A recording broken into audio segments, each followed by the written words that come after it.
गांव में जब तरबूज तैयार हुए तो मैं सुबह से शाम तक उनके लिए खरीदार ढूंढने में लगा रहा। लेकिन उल्टा गांव वालों ने ही कहना शुरू कर दिया कि मैं उनका पैसा खा रहा हूं। उन्होंने कहा कि मैंने खरीदारों से जो रेट तय किया वो गांव वालों को बताए गए रेट से 3 पैसे ज्यादा था। हर एक किलो तरबूज पर मैं ललित 3 पैसे कमा रहा था।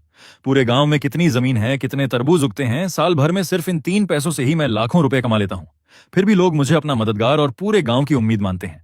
सबको बेवकूफ बनाया गया है। मैं भी हमारे गांव शिवपुर का ही हिस्सा हूं, इसलिए गांव वालों के लिए मेरी भी जिम्मेदारी बनती है। अगर कोई ऐसे जमीर बेचकर लोगों का पैसा खा रहा है तो उसका विरोध करना और उसे सबके सामने लाना मेरा फर्ज है। मैं गांव वालों का हक बचाऊंगा, किसी को उनका फायदा नहीं उठाने दूंगा। गांव वालों के चेहरों पर जलन साफ दिख रही थी और मैं बस मुस्कुरा दिया। मैंने कहा, तो क्या मैं तुम लोगों का नौकर हूं? सुबह से शाम तक भाग दौड़ भी करूं और एक पैसा भी ना कमाऊं? ठीक है, अब मैं ये तरबूज नहीं बेचूंगा। देखते हैं तुम में से कौन बेचता है। 1 मई के बाद मैं भी काम में पूरी तरह लग गया। हर रोज सुबह जल्दी निकलता और रात को लौटता। ग्राहकों और थोक व्यापारियों से मिलता ताकि पूरे गांव के तरबूज बिक सकें। पूरे गांव में मैं ही अकेला था जो तरबूज बेचता था, इसलिए गांव का सारा माल मैं ही बिकवाता था। और मैं भी कोई ज्यादा नहीं लेता था, सिर्फ हर एक किलो पर 3 पैसे। गांव वालों को पैसे भी हमेशा कैश में देता था, लेकिन तरबूज बेचना इतना आसान नहीं था। हर साल सीजन आने से पहले मुझे इधर उधर बहुत भागना पड़ता था। एक दिन सुबह सुबह पापा का फोन आया और मेरी नींद खुल गई। मैंने जल्दी से कपड़े पहने, मुंह तक नहीं धोया और गाड़ी लेकर गांव की तरफ निकल पड़ा। रास्ते भर तेज गाड़ी चलाता रहा। दोपहर से पहले घर पहुंचा तो हमेशा की तरह बाहर बहुत भीड़ लगी हुई थी, लेकिन उस वक्त मेरा ध्यान उस पर नहीं था। गाड़ी रोककर मैं दौड़ता हुआ अंदर गया। पापा और माँ कमरे में बैठे थे, चारों तरफ गांव वाले खड़े थे। दोनों ऐसे सिर झुकाए बैठे थे जैसे कोई बहुत बड़ा गुनाह कर दिया हो। पापा, क्या हुआ? मैंने जल्दी से जाकर पूछा। पापा ने मेरी तरफ देखा, होंठ हिले लेकिन कुछ बोले नहीं, बस एक लंबी सांस लेकर फिर सिर झुका लिया। तभी सरपंच रमेश मेरे पास आए और पूछने लगे, ललित, सच सच बता, क्या तू गांव वालों का पैसा खा रहा है? उनका लहजा ऐसा था जैसे किसी अपराधी से पूछताछ हो रही हो। पैसा खा रहा हूं? यह सुनकर मैं ही उलझ गया। मैंने कब गांव वालों का पैसा खाया? सरपंच जी, ये बात आपको किसने बताई? बिना सबूत के ऐसी बात कैसे कह सकते हैं? थोड़ी देर बाद मुझे समझ आया कि मामला क्या है, तो मैं नाराज होकर पूछ बैठा। सरपंच रमेश बोले, पूजा ने बताया है। उसने अपनी आंखों से देखा कि जब तू तरबूज बेच रहा था तब खरीदारों से जो रेट तय कर रहा था वो गांव वालों को बताए गए रेट से ज्यादा था। इतना कहकर उन्होंने उंगली मेरी तरफ ऐसे तान दी जैसे किसी अपराधी की पहचान कर रहे हों। मेरी भौहें सिकुड़ गईं। पूजा सरपंच रमेश की बेटी थी और गांव की दूसरी कॉलेज पढ़ी लड़की।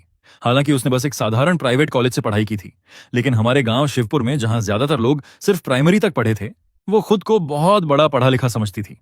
पिछले साल पढ़ाई पूरी करके गांव लौट आई थी। कहती थी कि बाहर की नौकरी उसके लायक नहीं, वो सरकारी नौकरी की तैयारी करेगी।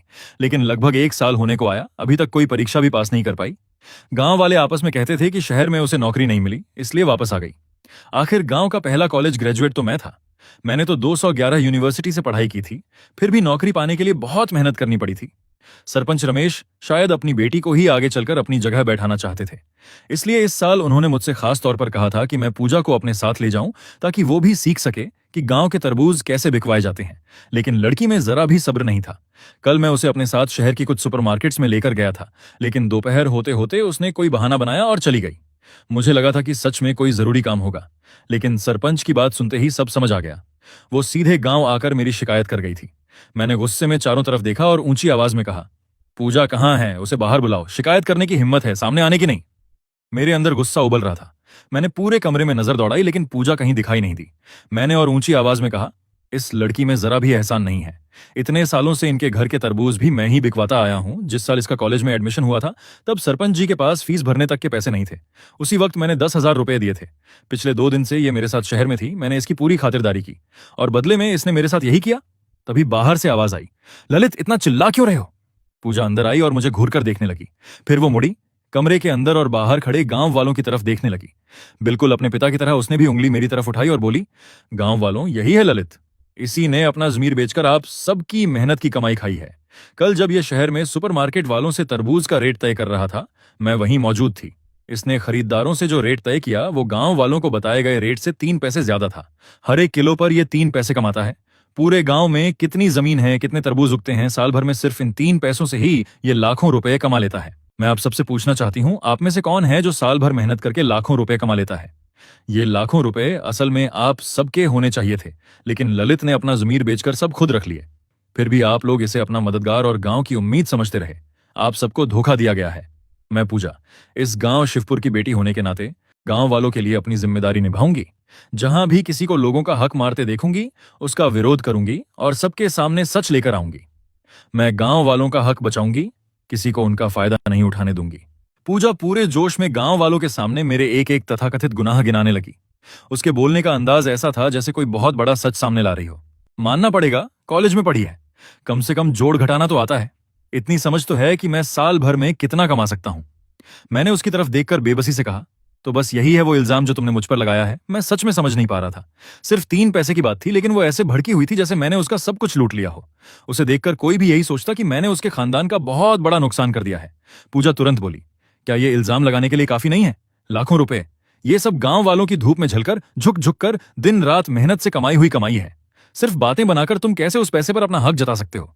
मुझे तुम जैसे लोग बिल्कुल पसंद नहीं, जो दूसरों का फायदा उठाकर खुद को बहुत होशियार समझते हैं। मैंने मन ही मन सोचा, इस लड़की में काम करने की काबिलियत तो कभी नहीं देखी, लेकिन लोगों को भड़काने का हुनर कमाल का है। कुछ ही बातों में उसने पूरे गांव को मेरे खिलाफ कर दिया। शुरुआत में मुझे लगा था कि वो बस जोश में है, उसे लगता है कि मेरा ये 3 पैसे का मुनाफा गलत है और वो अपने हिसाब से इंसाफ करना चाहती है। लेकिन अब साफ दिख रहा था कि वो सिर्फ नासमझ ही नहीं बल्कि चालाक भी है। शायद इतने सालों से मुझे गांव वालों की मदद करते और उनकी नजरों में इज्जत कमाते देखकर उसे डर लगने लगा था कि कहीं मैं उसके पिता की सरपंच वाली पकड़ को कमजोर न कर दूं। इसलिए मौका मिलते ही उसने मेरे खिलाफ चाल चल दी। सरपंच रमेश ने पूरी जिंदगी खुद भी तरबूज बेचे थे। मुझे यकीन ही नहीं था कि उन्हें यह नहीं पता होगा कि खरीद बिक्री में थोड़ा मुनाफा होना बिल्कुल सामान्य बात है। मैंने उनकी तरफ देखकर कहा, समझ गया, मतलब अब आप लोग मुझसे ही दुश्मनी करने पर उतर आए हैं, लेकिन गांव वालों का क्या आप सब भी यही सोचते हैं कि मुझे हर एक किलो पर ये 3 पैसे नहीं लेने चाहिए? मैंने पूजा से बहस करना जरूरी नहीं समझा और सीधे गांव वालों की तरफ देखा। तभी रामलाल चाचा बोले, ललित बेटा, मेरी बात का बुरा मत मानना, ये पैसा तुझे नहीं लेना चाहिए था। 3 पैसे कम लगते हैं, लेकिन ये भी गांव वालों की मेहनत की कमाई है। 1 किलो पर 3 पैसे, 10 किलो पर 30 पैसे, 100 किलो पर 3 रुपए, फिर एक खेत, एक परिवार, पूरे गांव के 200 से ज्यादा घर। इतना पैसा लेकर तुझे जरा भी शर्म नहीं आती? उनकी बात सुनकर मुझे याद आया कि सबसे पहले मेरे पापा के पास मदद मांगने वही आए थे कि उनके तरबूज बिकवा दूं।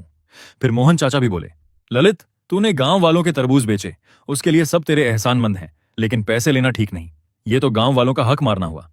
उसके बाद कई लोग बोलने लगे, हाँ ललित, इस बार तूने सही नहीं किया।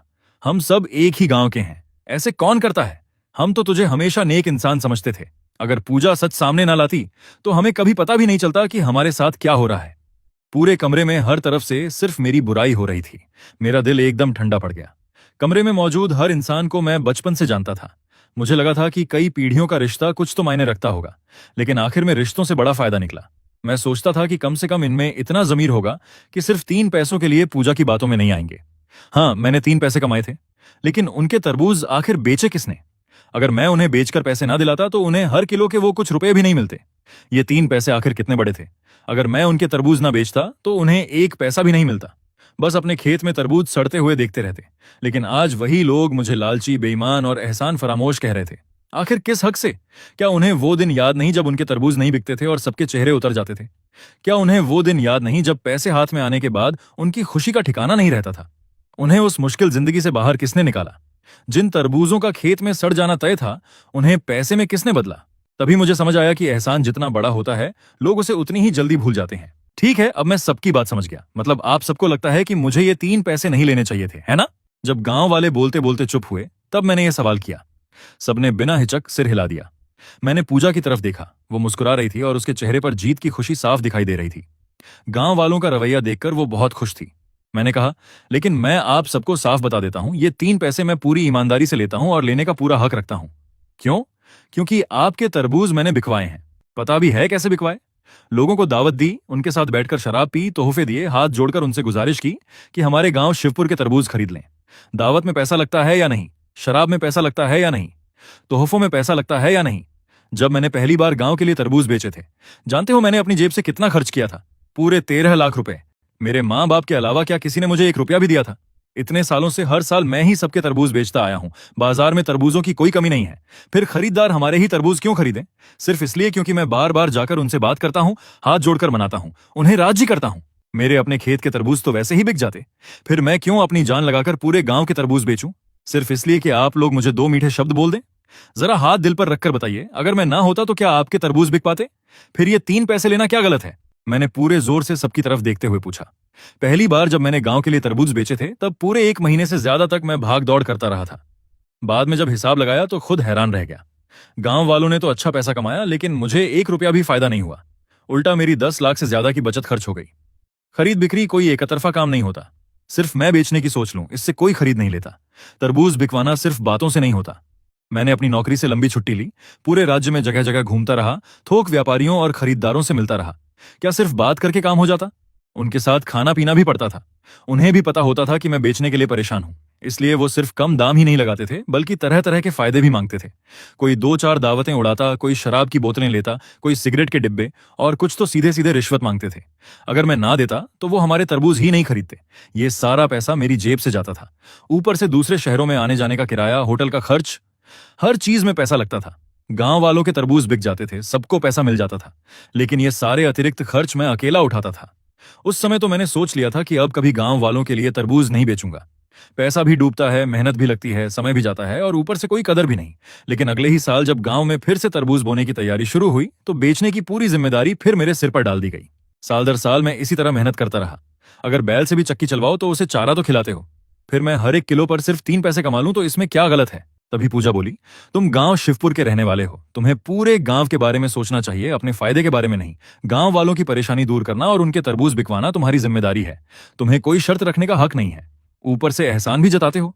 इतनी मोटी चमड़ी कैसे हो सकती है तुम्हारी? मैं पूछती हूँ, तुम्हारी गाड़ी कहां से आई? तुम्हारा पक्का घर किस पैसे से बना? सिर्फ नौकरी की तनख्वाह से तो ये सब नहीं हो सकता। ये सब गांव वालों का खून पसीना चूस कर कमाया हुआ पैसा है। अगर वो लड़की ना होती तो शायद मैं उसी वक्त उस पर हाथ उठा देता। उसने पूरी बात का मतलब ही बदल दिया था। मैं कोई संत महात्मा नहीं था कि सारी जिंदगी बिना किसी फायदे के सबके लिए काम करता रहूं। पूजा की बात खत्म होते ही सरपंच रमेश भी उसके साथ खड़े हो गए। उन्होंने कहा, हाँ ललित, ये पैसा तुझे नहीं लेना चाहिए था। अगर तरबूज नहीं बिकते तो गांव वाले अपनी किस्मत समझकर चुप रहते, लेकिन जब बिक गए तो जितना पैसा मिला वो पूरा गांव वालों का होना चाहिए था। तू उनके पैसे से आराम की जिंदगी जी रहा है, जरा भी शर्म नहीं आती? उनके बाद बाकी गांव वाले भी एक एक करके मुझे कोसने लगे। तभी इतने देर से चुप बैठे पापा अचानक जोर से मेज पर हाथ मारकर खड़े हो गए।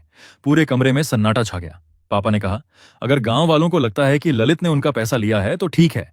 हर 1 किलो के 3 पैसे थे ना, हम सब वापस करेंगे। जिसने जिसने इतने सालों में ललित के हाथ से अपने तरबूज बिकवाए हैं, सब अपना हिसाब लेकर आ जाएं। जितना बनता है एक एक पैसा लौटाएंगे। मैं घबराकर बोला, पापा ये पैसा हमारा हक है, इसे वापस करने की कोई जरूरत नहीं। लेकिन पापा ने मुझे रोक दिया। ललित, मुझे मत रोक। हमारे पास चाहे ज्यादा कुछ ना हो, लेकिन हमने हमेशा सिर ऊंचा करके जिंदगी जी है। अगर गांव वालों को लगता है कि हमने उनका हक मारा है तो हम बर्तन बेच देंगे, घर बेच देंगे, लेकिन उनका पैसा लौटा देंगे। किसी को हमारी पीठ पीछे बातें करने का मौका नहीं देंगे। इतना कहकर उन्होंने मुझे एक तरफ कर दिया। उस पल सुबह से झुका हुआ उनका सिर फिर से सीधा हो गया। मैंने भी कहा, ठीक है, मैं अपनी गाड़ी बेच देता हूं, पैसा वापस कर देंगे। लेकिन आज मैं भी सबके सामने साफ कह देता हूं, आज के बाद गांव शिवपुर का एक भी तरबूज मैं नहीं बेचूंगा। जिसे जितना भरोसा है अपनी काबिलियत पर, वो खुद जाकर बेच ले। मेरी बात सुनते ही गांव वालों के चेहरों का रंग उड़ गया। 3 पैसे तो वो मुझे देना नहीं चाहते थे, लेकिन तरबूज बिकवाने के लिए उन्हें फिर भी मेरी ही जरूरत थी। तभी पूजा आगे आई और बोली, क्या ललित के बिना गांव वाले भूखे मर जाएंगे? आप सब चिंता मत कीजिए, मैं आज सबके सामने वादा करती हूं, अगर ललित तरबूज बेच सकता है तो मैं भी बेच सकती हूं। अब से गांव शिवपुर के सारे तरबूज मैं बेचूंगी, किसी का एक पैसा भी नहीं कटने दूंगी। उसने मेरी तरफ तिरछी नजर से देखा और सीना ठोककर गांव वालों से वादा किया। गांव वाले तुरंत उसकी तारीफ करने लगे। सरपंच की बेटी में दम है, वही सच में गांव वालों का भला चाहती है, उसी के पास जमीर है, हम तो उसी का साथ देंगे। कुछ देर पहले तक यही लोग मेरी तारीफ किया करते थे। इंसान का दिल कितनी जल्दी बदल जाता है। लेकिन उस वक्त मैंने पूजा की बात काटने की जरा भी कोशिश नहीं की, क्योंकि मुझे अच्छी तरह पता था कि आज जितना बड़ा दावा वो कर रही है, कल उतनी ही बुरी तरह उसकी पोल खुलेगी। मैं शेख ही नहीं बघार रहा था, लेकिन सच यही था कि गांव शिवपुर के तरबूज मेरे अलावा कोई नहीं बेच सकता था।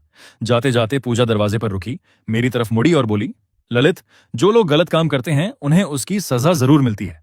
तुम्हारी सजा भी अब आने वाली है। उस समय मुझे उसकी बात समझ नहीं आई, लेकिन बहुत जल्दी मुझे पता चल गया कि वो किस सजा की बात कर रही थी। जब बात मुंह से निकल गई थी तो पैसा लौटाना ही था। उसी दोपहर सरपंच रमेश कुछ लोगों को लेकर हमारे घर आए और हिसाब किताब शुरू हो गया। इतने सालों में पहले साल को छोड़कर बाकी हर साल मैंने थोड़ा थोड़ा मुनाफा कमाया था। मैंने अपनी गाड़ी बेच दी, अपनी सारी जमा पूंजी निकाल दी। माँ बाप ने भी जो था सब जोड़ दिया, तब जाकर पूरे पैसे इकट्ठे हुए।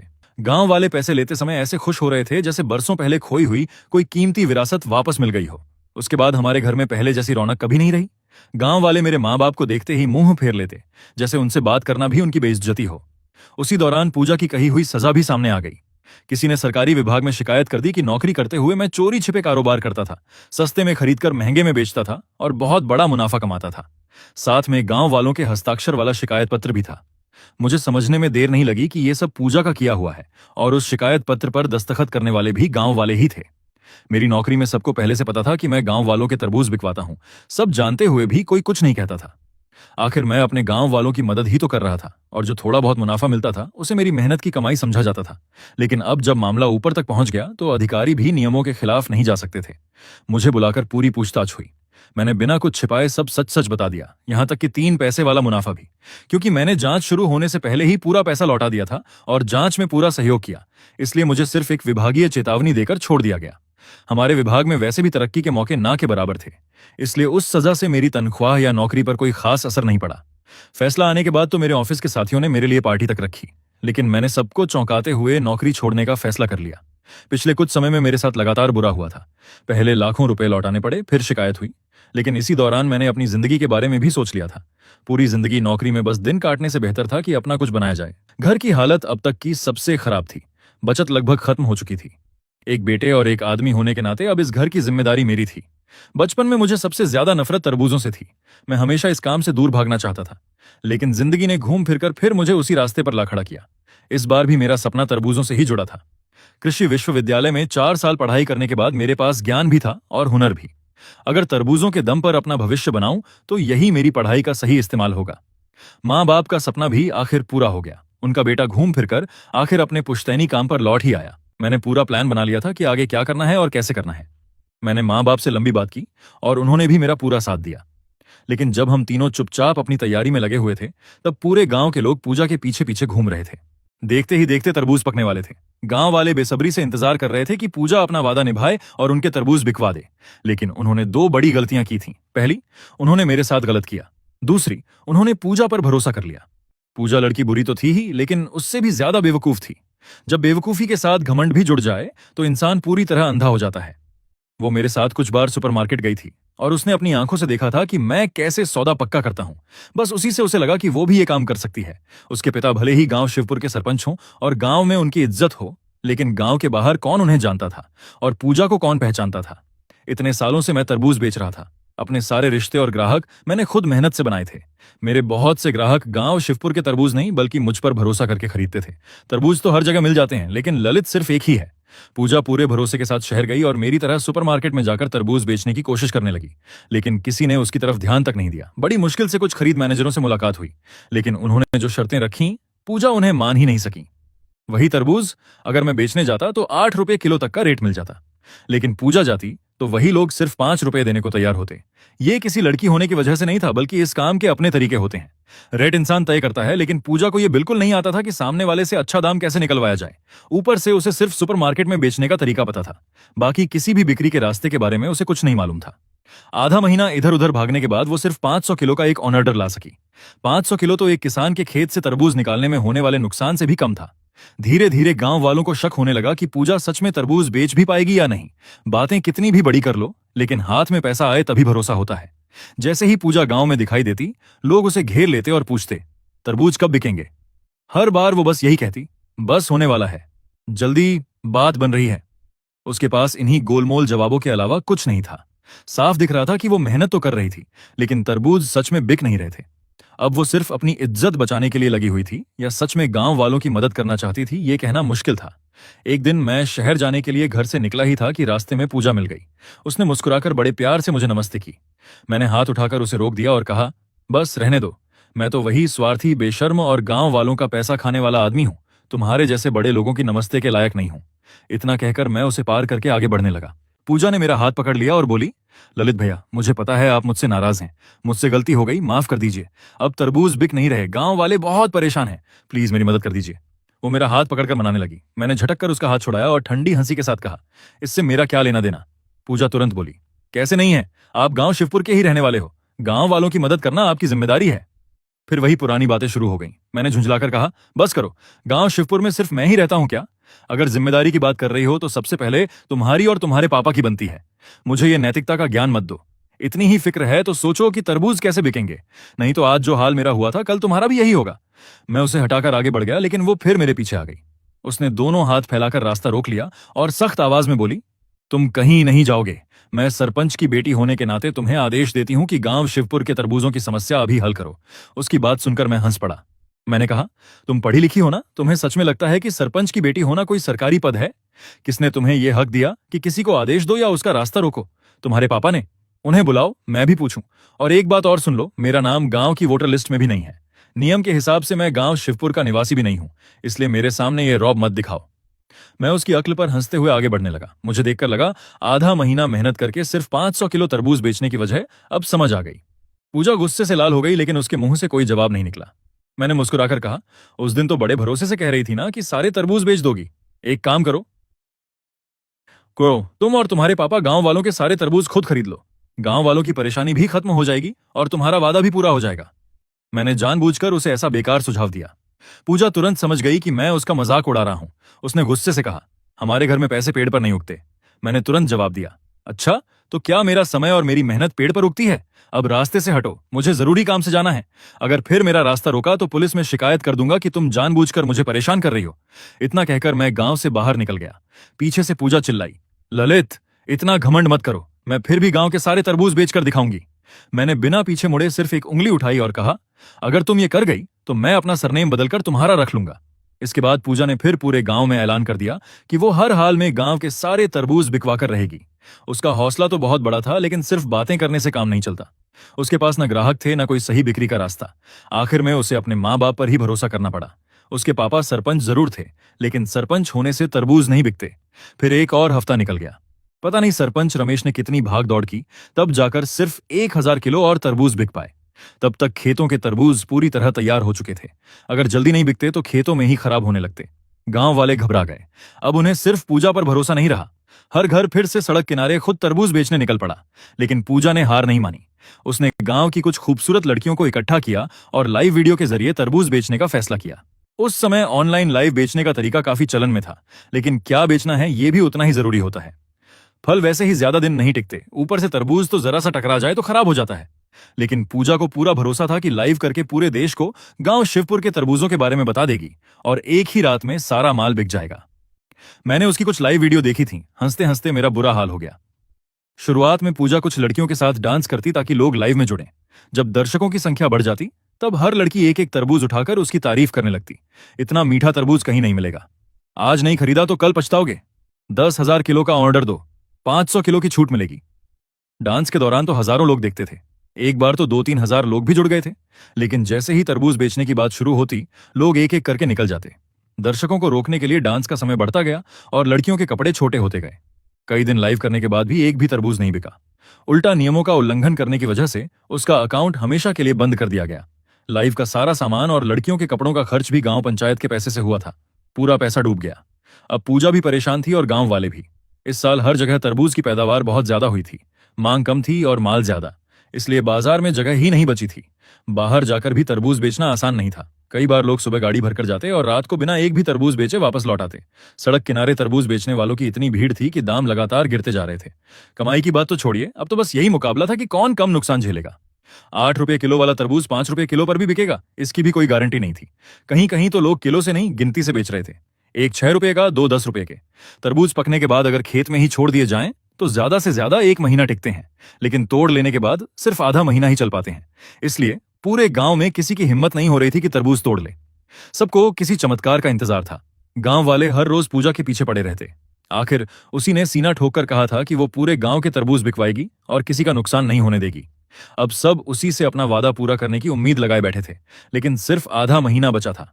उसके बाद अगर तरबूज नहीं बिके तो खेतों में ही सड़ जाएंगे।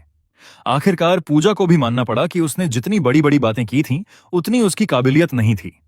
उसने गांव वालों के सामने साफ कह दिया कि इस साल तरबूज नहीं बिक पाएंगे। फिर उन्हें समझाने लगी कि अगले साल पहले से तैयारी करेंगे और पूरे गांव के तरबूज बिकवा देंगे। लेकिन गांव वालों को उसकी ये बातें बिल्कुल पसंद नहीं आईं। अगले साल क्या होगा उससे किसी को मतलब नहीं था। सबकी चिंता इस साल की थी। कुछ साल पहले ही गांव की हालत सुधरी थी और अब सिर्फ सरपंच की बेटी की बातों पर भरोसा करके सबने अपनी उम्मीदें उसी पर लगा दी थीं। अब वही कह रही थी कि कुछ नहीं हो सकता। गांव में बातें फैलने लगीं। लोग कहने लगे, हम भी कैसी बेवकूफी कर बैठे, एक जवान लड़की पर भरोसा कर लिया। सरपंच के घर वालों पर भरोसा करना ही गलत था, किसी का भला नहीं कर सकते। धीरे धीरे गांव में पूजा के खिलाफ बातें बढ़ती गईं। जिस लड़की को 1 महीने पहले सब सिर पर बैठा रहे थे, अब वही सबकी नजरों से उतर गई थी। पहले वो मुझे गिराना चाहती थी, लेकिन अब खुद गिर चुकी थी। गांव वालों का स्वभाव भी अजीब होता है। जो उन्हें फायदा पहुंचाए वही अच्छा, और जिस दिन फायदा बंद, उसी दिन रिश्ता भी खत्म। ये बात मैं बहुत अच्छे से समझ चुका था। पूजा का गांव में रहना दिन ब दिन मुश्किल होता गया। लोग उसके सामने ताने मारते और पीठ पीछे उसका मजाक उड़ाते। 2 दिन तक किसी तरह सब सहा। फिर उसने बाहर नौकरी ढूंढने का बहाना बनाया और गांव छोड़कर चली गई। वैसे भी उसमें कोई खास काबिलियत नहीं थी, लेकिन गांव वालों ने ही उसे अपना सहारा बना लिया था। अब वो अपना पल्ला झाड़कर चली गई और सारी मुसीबत गांव वालों के सिर छोड़ गई। तभी मुसीबत और बढ़ गई। पूजा के जाते ही मौसम विभाग ने चेतावनी जारी कर दी कि इलाके में तेज ठंडी हवाओं के साथ बहुत भारी बारिश होने वाली है। हमारे पूरे इलाके में कई दशकों बाद इतनी जबरदस्त बारिश की संभावना थी। तरबूज पानी सबसे ज्यादा बर्दाश्त नहीं कर पाते। खेत में पानी भर गया तो पूरा फल खराब हो जाएगा। ऊपर से प्राकृतिक आफत, नीचे से इंसानी गलती। गांव शिवपुर फिर से बर्बादी के मुहाने पर आ गया। लगभग 1 महीने से हमारे घर में सन्नाटा था, लेकिन अब फिर पहले जैसी भीड़ लगने लगी। गांव वाले एक एक करके मेरे घर आने लगे। ललित, कोई रास्ता निकाल, बारिश होने वाली है। अगर पानी पड़ गया तो इस साल की पूरी मेहनत खत्म हो जाएगी। कोई बोला, जल्दी किसी खरीदार से बात कर, अभी भी अगर लोग आकर तरबूज उठा ले जाएं तो कुछ बच सकता है। कोई बोला, इस बार हमने सबसे अच्छे बीज लगाए थे, सबसे महंगी खाद डाली थी, अगर तरबूज नहीं बिके तो हम बर्बाद हो जाएंगे। सब मुझे घेर कर खड़े थे और हाथ जोड़कर मदद मांग रहे थे। अब उन्हें मेरी याद आई थी। मैं चुपचाप अपने सामने रखे नक्शे पर नजर टिकाए बैठा रहा और कुछ नहीं बोला। तभी किसी ने कहा, ललित, तू मर्द होकर इतनी छोटी बात दिल पर मत रख। गांव वालों ने 2 बातें कह दी तो क्या सारी उम्र नाराज रहेगा? जो हो गया सो हो गया। पहले तरबूज बिकवा दे। यहां बैठे सब तेरे बड़े हैं, कुछ तो बोल। मैंने बिना सिर उठाए कहा, नहीं बिकेंगे। तभी रामलाल चाचा बोले, ललित, हमें भी अब समझ आ गया कि पूजा ने हमें बहका दिया था। उसी ने सबके बीच फूट डलवाई। इस बार तू जितना चाहे कमीशन ले ले। 3 पैसे नहीं, 4 पैसे ले, 5 पैसे ले, हमें कोई एतराज नहीं। वो हाथ जोड़कर मुझसे माफी मांगने लगे। वही रामलाल चाचा जिनके घर के तरबूज मैंने सबसे पहले बिकवाए थे और जिन्होंने सबसे पहले मेरे खिलाफ आवाज उठाई थी। मैंने मुस्कुराकर कहा, रामलाल चाचा, आप बड़े दिल वाले हैं, इसलिए मुझे भी छोड़ दीजिए। 5 पैसे क्या, 50 पैसे भी दोगे तब भी ये तरबूज नहीं बिकेंगे। मैंने पेन और स्केल नीचे रखा और उनकी तरफ देखा। तभी किसी ने कहा, ललित, ये ठीक नहीं है। पहले भी तो तूने गांव के तरबूज बिकवाए थे। मैंने शांत आवाज में जवाब दिया, पहले मेरा दिल गर्म था, अब ठंडा हो चुका है। और फिर पूजा ने तो वादा किया था कि वो सारे तरबूज बिकवाएगी। जाओ उसी को ढूंढो, मेरे पास क्यों आए हो? मैंने अपनी टी-शर्ट पर लगी राख झाड़ी और साफ बता दिया कि वो गलत आदमी के पास आए हैं। गांव वालों ने कहा, वो तो गांव छोड़कर चली गई, हमारे पास कोई रास्ता नहीं बचा। ललित, पूरे गांव में अगर कोई ये काम कर सकता है तो सिर्फ तू ही कर सकता है। एक लड़की की गलती की सजा पूरे गांव को मत दे। तभी सरपंच रमेश भी बोले, उस लड़की ने नादानी की, लेकिन तू तो समझदार है। उनकी बातें सुनकर मुझे हंसी आ गई। जब उनकी बेटी मेरे पीछे पड़ी थी तब क्या ये सब उनकी जानकारी के बिना हो रहा था? उस समय मुझे दबाना चाहते थे और अब जब काम पड़ गया तो मनाने चले आए। ऐसे चेहरे मैं पहले ही पहचान चुका था। मैंने सरपंच रमेश की तरफ देखकर कहा, वो चली गई तो क्या हुआ, मरी तो नहीं है? आपकी बेटी है, उसका नंबर तो होगा, फोन कीजिए उसे। मेरी बात सुनकर सरपंच रमेश का चेहरा शर्म से लाल हो गया। उन्हें भी समझ आ गया था कि पहले जो कुछ हुआ उसकी वजह से मैं उनसे नाराज हूं। उन्होंने दबी आवाज में कहा, ललित, ऐसा करते हैं, पूरे गांव की तरफ से मैं फैसला करता हूं, इस साल भी गांव के सारे तरबूज तुम ही बेचो। इस बार जितना कमीशन लेना चाहो ले लेना। इतने सालों तक गांव वालों के लिए भाग दौड़ करता रहा। मुझे लगा था कि अपनी मेहनत का थोड़ा बहुत पैसा लेना गलत नहीं है और गांव वाले भी इसे समझेंगे, लेकिन उनकी नजर में तो मैं उनका हक मारने वाला निकला। ऊपर से सारा पैसा वापस करना पड़ा। गांव वालों ने मिलकर मेरे खिलाफ शिकायत भी कर दी और मेरी पक्की नौकरी भी चली गई। पैसा भी गया, नौकरी भी गई। आखिर मैंने ये सब किस लिए किया? पहले जब मैं गांव वालों के लिए तरबूज नहीं बेचता था तब भी सब ठीक ही था। फिर उनकी मदद करते करते मैं उनका दुश्मन कैसे बन गया? तभी मुझे समझ आया कि इस जमाने में अच्छा इंसान बनना सबसे मुश्किल काम है। और जिस दिन मैंने कहा था कि अब गांव शिवपुर के तरबूज नहीं बेचूंगा, वो बात मैं आज भी नहीं भूला था। सरपंच रमेश ने कुछ देर चुप रहकर पूछा, ललित, सच सच बता, तू गांव के तरबूज बेचना नहीं चाहता या बेच नहीं सकता? मैंने बिना सोचे सीधा जवाब दिया, बेचना नहीं चाहता। दोबारा उनकी मदद करूं तो मुझसे बड़ा बेवकूफ कोई नहीं होगा। फिल्मों और सीरियल में जैसा दिखाते हैं कि पहले लोग किसी को बर्बाद कर दें और बाद में 2 मीठी बातें बोल दें तो वो फिर से उनके लिए जान लगा दे। मैं ऐसा इंसान नहीं हूं। सरपंच रमेश ने देखा कि मैं अपनी बात से पीछे नहीं हटूंगा तो उन्होंने मेरे पापा की तरफ देखा और बोले, भाई साहब, हम सब एक ही गांव के हैं, ऐसा मत होने दीजिए। पापा का दिल फिर डगमगाया। उनके मन में भी दुख था, लेकिन पूरी जिंदगी उन्होंने किसी को मना करना सीखा ही नहीं था। मैंने तुरंत कहा, पापा, अंदर से मेरा बैग ले आइए, मुझे थोड़ी देर में बाहर जाना है। मैं जानता था कि उन्हें इस माहौल से दूर करना ही बेहतर होगा। वो जितनी देर यहां बैठते उतना ही परेशान होते। फिर मैंने सबकी तरफ देखकर कहा, सरपंच जी, रामलाल चाचा, मोहन चाचा और बाकी सभी चाचा चाची, तरबूज की बात लेकर अब मेरे पास मत आइए। ना अब मेरे अंदर वो इच्छा बची है, ना ताकत। मुझे अभी बाहर जाना है। आप सब अब वापस जाइए। मैंने साफ साफ सबको जाने के लिए कह दिया। गांव वाले भारी मन से लौटने लगे। हर 2 कदम बाद पीछे मुड़कर मुझे देखते, शायद उन्हें उम्मीद थी कि मैं अपना फैसला बदल दूंगा। तभी पापा बैग लेकर बाहर आए और बोले, ललित, अगर हो सके तो गांव वालों की थोड़ी मदद कर दे, नहीं तो ये लोग सच में बर्बाद हो जाएंगे। पापा का दिल अभी भी बहुत नरम था। उन्हें पिछली बार का सबक भी पूरी तरह याद नहीं रहा। मैंने कहा, पापा, पिछली बार इन लोगों का रवैया भूल गए, बस हमें खा ही नहीं गए थे। ऐसे लोग कभी अपने नहीं होते। अब मैं सब समझ चुका हूं। अपने घर वालों के अलावा किसी पर भी जरूरत से ज्यादा एहसान नहीं करना चाहिए। किसी भूखे को पहली बार रोटी दो, वो शुक्रिया कहेगा। दूसरी बार दोगे, फिर भी शुक्रिया कहेगा। लेकिन तीसरी बार भी वही दोगे तो वो पूछेगा कि सब्जी क्यों नहीं दी। मेरी बात सुनकर पापा कुछ देर चुप रहे, फिर मजबूती से सिर हिलाकर बोले, मेरा बेटा सही कह रहा है। अब हम इन बेकार के झमेलों में नहीं पड़ेंगे। अपना घर संभालना ही सबसे बड़ी बात है।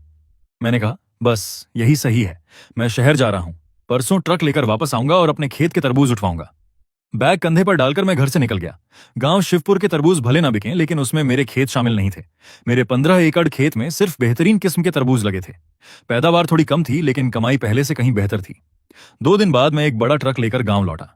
ट्रक सड़क किनारे खड़ा करके जैसे ही अपने खेत के तरबूज लदवाने लगा, अचानक चारों तरफ से दर्जनों लोग दौड़कर आए और ट्रक को घेर लिया। सबसे आगे रामलाल चाचा और मोहन चाचा थे।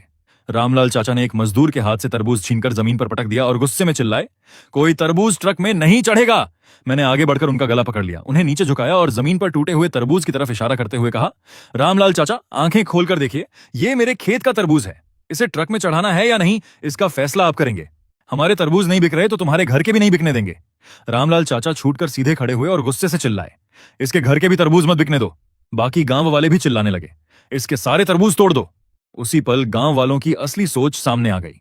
खुद की हालत खराब हो तो उन्हें दूसरों की खुशी भी बर्दाश्त नहीं होती, लेकिन कभी ये नहीं सोचते कि उनकी हालत खराब क्यों हुई। जैसे ही सुना कि मेरे खेत के तरबूज तोड़ेंगे, पापा घबरा गए और दोनों हाथ फैलाकर खेत के सामने खड़े हो गए। मैंने कहा, पापा, रहने दीजिए, इन्हें तोड़ने दीजिए। जितने तोड़ना चाहें तोड़ लें। आप बस पुलिस को फोन कर देना और कहना कि कुछ लोग मिलकर हंगामा कर रहे हैं और दूसरे की संपत्ति का नुकसान कर रहे हैं। वैसे भी इन सारे तरबूजों का कॉन्ट्रैक्ट साइन हो चुका है। एक भी तरबूज तोड़ा तो उसकी भरपाई इन्हें करनी पड़ेगी। कोई बच नहीं पाएगा। इतना कहकर मैंने मोबाइल निकाला और वीडियो बनाना शुरू कर दिया। चलो तोड़ो, अभी क्यों रुक गए? अभी तो बड़े जोश में थे। रामलाल चाचा, मोहन चाचा, खड़े खड़े क्या देख रहे हो? जल्दी तोड़ो, बाद में पैसे भी देना, और ऊपर से कुछ दिन जेल में मुफ्त की रोटी भी खाना। कितना बढ़िया सौदा है। मैं मोबाइल घुमाकर वहां मौजूद हर गांव वाले का चेहरा रिकॉर्ड करने लगा। अब किसी की हिम्मत नहीं हुई हाथ लगाने की। जलन भी थी, ईर्ष्या भी थी, लेकिन जब कीमत समझ आई तो सबकी हिम्मत जवाब दे गई। करीब आधे मिनट बाद सब धीरे धीरे हट गए। मैंने रामलाल चाचा को पकड़ लिया जो चुपके से निकल रहे थे। अरे चाचा, ऐसे कैसे जा रहे हो? मेरा तरबूज फोड़ दिया। ये स्पेशल वैरायटी है, बाजार में 8 रुपए किलो बिकती है। कम से कम 10 किलो का था, पूरे 80 रुपए निकालो। आम दिनों में गांव का रिश्ता देखकर एक दो क्या कई तरबूज भी कोई ले जाता तो मैं कुछ नहीं कहता, लेकिन आज पापा को जो दुख पहुंचा था उसके बाद वो भी चुपचाप खड़े रहे और मुझे पैसे लेते देखते रहे। आखिर रामलाल चाचा ने 80 रुपए निकाले और चुपचाप वहां से चलते बने।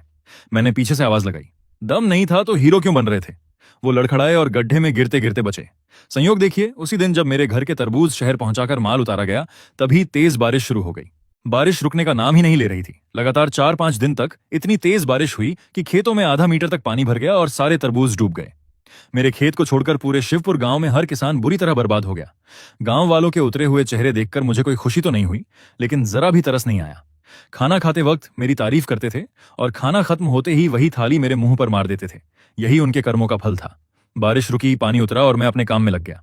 शहर जाकर सामान खरीदा, मजदूर बुलाए और खेत में ग्रीन हाउस बनवाना शुरू कर दिया। इतने सालों की अच्छी कमाई ने गांव वालों को आलसी बना दिया था। बस मौसम आने पर बीज डालना, कभी कभार पानी और खाद देना, फिर गर्मियों में तरबूज तोड़कर मेरे भरोसे छोड़ देना कि मैं बेचकर पैसे दिला दूंगा। लेकिन खेती की पढ़ाई करने के बाद मैं अच्छी तरह जानता था कि इतनी उपजाऊ जमीन पर साल में सिर्फ एक फसल लेना सबसे बड़ी बर्बादी है। मैंने जल्दी पकने वाले, देर से पकने वाले और ग्रीन हाउस वाले तरबूजों की पूरी नई प्लानिंग बनाई। पहले जहां साल में सिर्फ एक फसल होती थी, अब मैंने उसे बढ़ाकर 4 फसलें कर दी। जमीन सीमित थी, इसलिए कमाई बढ़ाने का एक ही तरीका था, प्रीमियम क्वालिटी।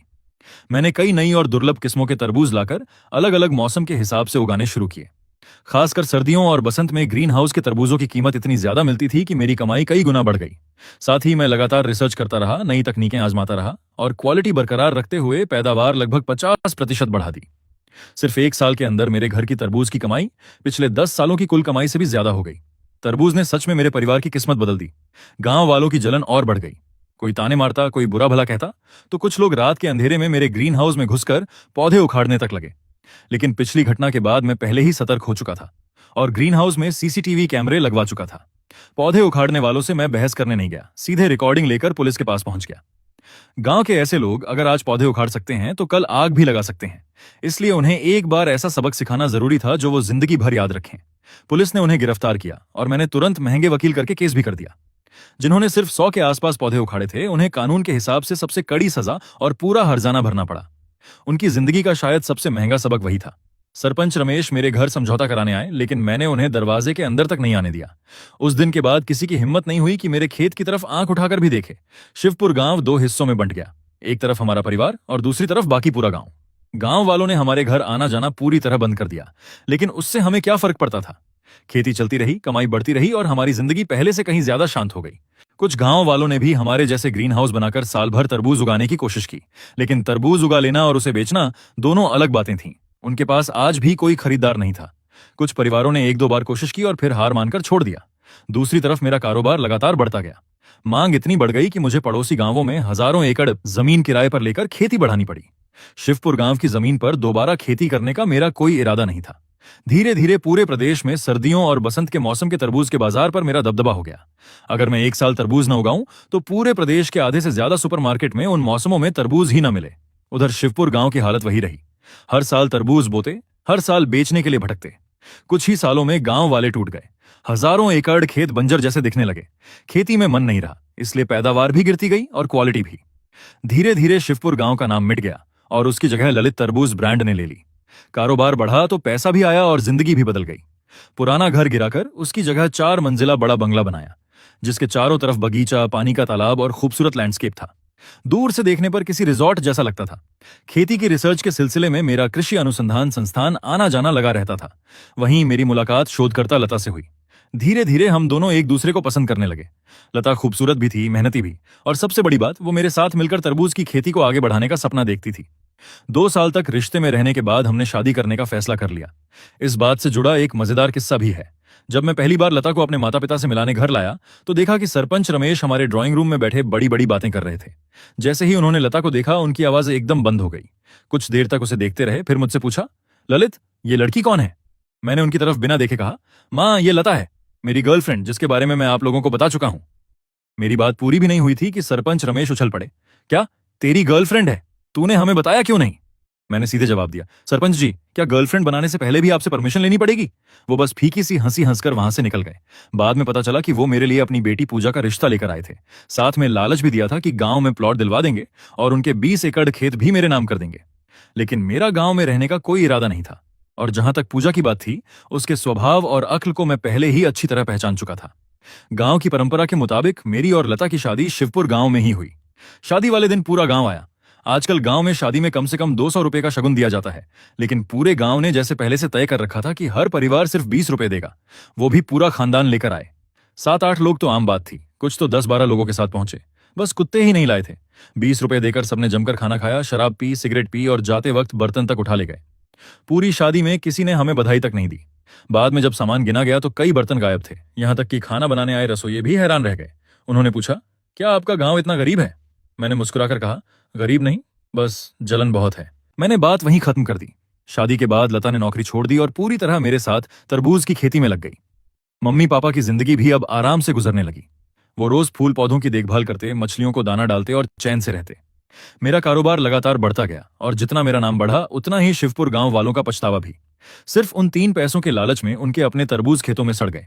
सिर्फ उन 3 पैसों की वजह से वो फिर कभी अच्छी जिंदगी नहीं जी पाए। अगर उन्हें दोबारा मौका मिलता तो क्या वो पूजा की बातों में आते? बिल्कुल नहीं। लेकिन अगर फिर वही हालात होते तो क्या वो उन 3 पैसों को लेकर मुझसे नाराज नहीं होते? होते, क्योंकि यही इंसान की फितरत है। समय के साथ मेरा कारोबार और आगे बढ़ा और लोग मुझे तरबूज किंग कहने लगे। पैसा भी था, नाम भी था, लेकिन मैंने कभी घमंड नहीं किया। बीते हुए अनुभवों ने मुझे सिखा दिया था कि आगे बढ़ते रहना ही सबसे जरूरी है। जो पहले आगे निकला है उसके जीतने की गारंटी नहीं होती, और जो पीछे है उसके रुकने का सवाल ही नहीं उठता।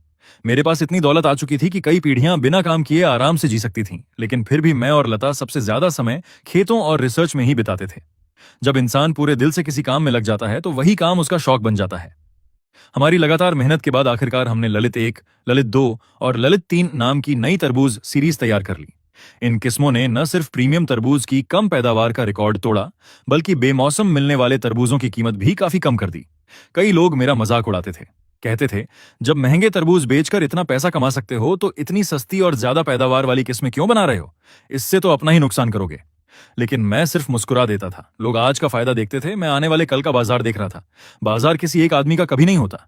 कोई भी हमेशा के लिए अकेला राज नहीं कर सकता। जिस दिन पूरा तरबूज बाजार सिर्फ मेरे भरोसे रह जाता, उसी दिन कोई नया आदमी मुझे पीछे छोड़ देता। इसलिए असली जीत बाजार को बड़ा बनाने में थी, उसे रोकने में नहीं। अगर मुनाफा थोड़ा कम भी हो, लेकिन ज्यादा लोग तरबूज खरीदें, ज्यादा किसान कमाएं और ज्यादा माल बिके, तभी असली तरक्की होती है। वक्त ने साबित कर दिया कि मेरा फैसला सही था। ललित सीरीज के तरबूज आते ही पूरे बाजार की तस्वीर बदल गई। बहुत महंगे और लग्जरी तरबूज धीरे धीरे गायब हो गए और उनकी जगह आम लोगों की पहुंच वाले ललित तरबूज ने ले ली। अब तरबूज सिर्फ गर्मियों का फल नहीं रहा, साल भर लोगों की थाली तक पहुंचने लगा। पहले की 2000 एकड़ जमीन कम पड़ने लगी। मांग इतनी बढ़ गई कि स्थानीय सरकार के सहयोग से मेरा ललित तरबूज इंडस्ट्रियल पार्क बढ़ाकर 20,000 एकड़ तक फैलाया गया। मेरा ब्रांड इलाके की सबसे बड़ी कंपनी बन गया। हमारे तरबूज सिर्फ भारत ही नहीं बल्कि 100 से ज्यादा देशों में भेजे जाने लगे। अब लोग मुझे सिर्फ व्यापारी नहीं बल्कि एक उद्योगपति के रूप में पहचानने लगे। कुछ समय बाद देश के बड़े मीडिया हाउस ने मेरा इंटरव्यू लिया। पत्रकारों ने पूछा, ललित जी, आपका तरबूज पार्क देश का सबसे बड़ा और सबसे आधुनिक तरबूज उत्पादन केंद्र बन चुका है। इस साल अंतर्राष्ट्रीय कृषि मेले में आपकी सभी किस्मों ने गोल्ड मेडल जीता है और आपको भी कई बड़े सम्मान मिले हैं। इस सफलता पर आप क्या कहना चाहेंगे? मैंने मुस्कुराकर जवाब दिया, ये सम्मान सिर्फ मेरा नहीं है, ये हमारी पूरी टीम की मेहनत और लोगों के भरोसे का नतीजा है। ये पुरस्कार मुझे और बेहतर काम करने की प्रेरणा देते हैं। दूसरे पत्रकार ने पूछा, आपकी कंपनी लाखों लोगों तक पहुंच चुकी है, हजारों लोगों को रोजगार देती है और आपने समाज सेवा में भी 2 करोड़ रुपए से ज्यादा दान दिया है। क्या समाज सेवा भी आपकी मार्केटिंग का हिस्सा है? मैंने मुस्कुराते हुए कहा, हमारा ग्राहक हर आम इंसान है। लोगों ने मुझे इतना दिया है तो मेरा भी फर्ज बनता है कि मैं समाज को वापस दूं। इसे मार्केटिंग नहीं कहूंगा। अगर कुछ कहना है तो बस इतना कि मैं ये साबित करना चाहता हूं कि पैसा कमाने वाला हर इंसान स्वार्थी नहीं होता। मेरे जवाब पर वहां मौजूद सभी लोग मुस्कुरा दिए। फिर एक पत्रकार ने पूछा, ललित जी, सुना है आपने सिर्फ 15 एकड़ जमीन से शुरुआत की थी। आपके हिसाब से एक सफल उद्योगपति बनने के लिए सबसे जरूरी चीज क्या है? मैंने कुछ पल सोचकर जवाब दिया, अपने काम पर पूरा ध्यान, कड़ी मेहनत, ईमानदारी और सबसे बढ़कर एहसान मानना सीखो। तभी एक और पत्रकार ने पूछा, सुना है आपका गांव शिवपुर है और आपने तरबूज का सफर भी वहीं से शुरू किया था, लेकिन आपके इतने बड़े तरबूज पार्क में शिवपुर गांव का नाम कहीं नहीं दिखाई देता। इसकी क्या वजह है? मैंने सिर हिलाकर कहा, अगर आप लोगों की इच्छा हो तो मेरे साथ शिवपुर चलिए, वहां जाकर आपको सब समझ आ जाएगा। उसके बाद इंटरव्यू की पूरी टीम मेरे साथ गांव पहुंची। आज मेरे पुराने 15 एकड़ खेत में खेती नहीं होती, वहां सिर्फ रिसर्च और नए तरबूजों की टेस्टिंग होती है। मैं और मेरी पत्नी ज्यादातर समय वहीं नई किस्मों पर काम करते हैं। हमारे पार्क का हर नया तरबूज सबसे पहले इसी जगह पैदा होता है। पत्रकारों को पहले मैंने रिसर्च सेंटर दिखाया, फिर गांव के बाकी खेतों में लेकर गया। अब शिवपुर गांव पहले जैसा बिल्कुल नहीं रहा था। हजारों एकड़ उपजाऊ जमीन खाली पड़ी थी। खेतों में सिर्फ सूखी बेलें और जंगली घास दिख रही थी। कभी पूरे प्रदेश में मशहूर रहने वाला शिवपुर अब सिर्फ एक बीती हुई याद बन चुका था। उसकी जगह अब ललित तरबूज ने ले ली थी। दर्जनों कैमरे और सैकड़ों पत्रकारों का काफिला गांव में पहली बार आया था। हमें देखकर गांव वाले अपने अपने घरों से निकल आए और दूर खड़े होकर देखने लगे। तभी एक पत्रकार ने पूछा, क्या इसका मतलब यह है कि शिवपुर के लोग मेहनती नहीं थे इसलिए वो आपके साथ आगे नहीं बढ़ पाए? मैंने तुरंत सिर हिलाकर कहा, नहीं, ऐसा बिल्कुल नहीं है। यहाँ के लोग पहले बहुत मेहनती थे। मेरा बचपन इसी गांव में बीता है और मुझे इस मिट्टी से बहुत लगाव है। शायद आप सोच रहे होंगे कि जब इतना लगाव है तो मैं इस गांव को अपने साथ क्यों नहीं ले गया।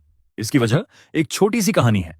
फिर मैंने उन्हें उन 3 पैसों वाली पूरी घटना शुरू से आखिर तक बता दी। मेरी बात सुनने के बाद सभी पत्रकार कुछ देर तक चुप रहे। तभी सरपंच रमेश भी भीड़ चीरते हुए आगे आए और बोले, आप लोग टीवी वाले हैं ना? ललित का इंटरव्यू लेने आए हो? एक पत्रकार ने पूछा, आप कौन हैं? उन्होंने कहा, मैं इस गांव का सरपंच हूं। इतना कहकर वो कैमरे के सामने आकर खड़े हो गए। फिर बोले, हमारे गांव के तरबूज भी उसके तरबूज से कम नहीं है। उन्होंने पत्रकारों को सिगरेट भी ऑफर की। एक पत्रकार मुस्कुराया और बोला, मतलब आप चाहते हैं कि हम आपके तरबूज भी बिकवा दें? सरपंच रमेश ने तुरंत कहा, हाँ, कमीशन भी देंगे। पत्रकार हल्का सा हंसा और बोला, डर इस बात का है कि कहीं वो कमीशन भी बाद में वापस न करना पड़ जाए। ये सुनते ही सरपंच रमेश का चेहरा उतर गया। पत्रकार ने आगे कहा, हमें पता चला कि पहले आपके गांव के सारे तरबूज ललित बेचता था। अपने पैसे, अपनी मेहनत और अपने रिश्ते लगाकर उसने आप लोगों के लिए बाजार बनाया। सिर्फ 3 पैसे प्रति किलो कमाने पर आपने उसे बेईमान कह दिया, उससे पूरा पैसा वापस ले लिया और उसके खिलाफ शिकायत भी कर दी। उस वक्त क्या आपने कभी सोचा था कि अगर ललित ना होता तो शायद 1 किलो तरबूज भी नहीं बिकता? जिसने आपके खेतों में सड़ने वाले तरबूजों को पैसे में बदला, उसी को आपने दुश्मन बना लिया। फिर आगे आपकी मदद कौन करता? अगर मैं आपको बताऊं कि आज के समय में तरबूज बेचने वाला एजेंट अपना पूरा खर्च अलग से लेता है और ऊपर से 20% तक कमीशन भी लेता है, तो क्या आज भी आपको लगेगा कि ललित के 3 पैसे गलत थे? इसलिए वो आज उद्योगपति है और आप लोग आज भी वहीं खड़े हैं। कोई भी काम करने से पहले इंसान बनना सीखिए। शिवपुर के पास आसमान छूने का मौका था, लेकिन आपने खुद अपने पैरों पर कुल्हाड़ी मार ली। फिर पत्रकार ने सरपंच रमेश से कहा, अब हमें अपना काम करने दीजिए, कृपया बीच में मत आइए। उनकी बात सुनकर मुझे अंदर से बहुत सुकून मिला। उस पुराने मामले को मैं कब का भूल चुका था, लेकिन किसी और के मुंह से अपने लिए इंसाफ की बात सुनना अच्छा लगा। उस दिन मुझे फिर यकीन हुआ कि दुनिया में अच्छे लोग आज भी ज्यादा हैं। इंटरव्यू टीवी पर आने के बाद शिवपुर गांव पूरे देश में चर्चा का विषय बन गया, लेकिन अच्छी वजह से नहीं। कुछ दिन बाद मैं और लता हमेशा की तरह अपने रिसर्च सेंटर में थे। हमारा नया तरबूज लालिमा एक फल देने वाला था। ये हमारी बनाई हुई ऐसी नई किस्म थी जिसमें छिलके से लेकर गूदे तक सब कुछ लाल था। कई दिनों से हम दोनों वहीं रह रहे थे ताकि इस नई किस्म को अपनी आंखों से पहली बार तैयार होते देख सकें। तभी बाहर से बहुत सारे लोगों के कदमों की आवाज आने लगी। जमीन तक हल्की हल्की कांप रही थी। मैं बाहर निकला तो देखा सरपंच रमेश पूरे शिवपुर गांव के 1000 से ज्यादा लोगों को लेकर आए थे। उन्होंने मुझे देखते ही झुककर कहा, ललित, हम तुमसे माफी मांगने आए हैं। उनके पीछे पूरे गांव ने भी एक साथ सिर झुका दिया। मैं कुछ पल के लिए चुप रह गया। सरपंच रमेश ने आगे कहा, यह वही पैसा है जो उस समय तुमसे वापस लिया गया था। आज हम सब मिलकर वो पैसा तुम्हें लौटाने आए हैं। हमने बहुत सोचा, वो पैसा तुम्हारा हक था। गलती तुम्हारी नहीं, हमारी थी। तुमने कभी शिवपुर के साथ धोखा नहीं किया, हमने तुम्हारे साथ किया। ललित, हमारा कोई और मतलब नहीं है, बस अपने मन का बोझ हल्का करना चाहते हैं। इतना कहकर दो लोग एक बड़ा बक्सा उठाकर लाए। मैंने खोला तो अंदर सिर्फ पैसे ही पैसे थे। मैं हैरानी से सबको देखने लगा। सरपंच रमेश बोले, ललित, तुम बेफिक्र होकर अपना काम करते रहो, अब कभी तुम्हारे रास्ते में नहीं आएंगे। भगवान तुम्हें और तरक्की दे। इतना कहकर उन्होंने हाथ जोड़कर मुझे प्रणाम किया और पूरे गांव के साथ वापस लौट गए। मैं हल्का सा मुस्कुराया। उम्मीद थी कि इस बार उन्हें सच में अपनी गलती का एहसास हो गया होगा।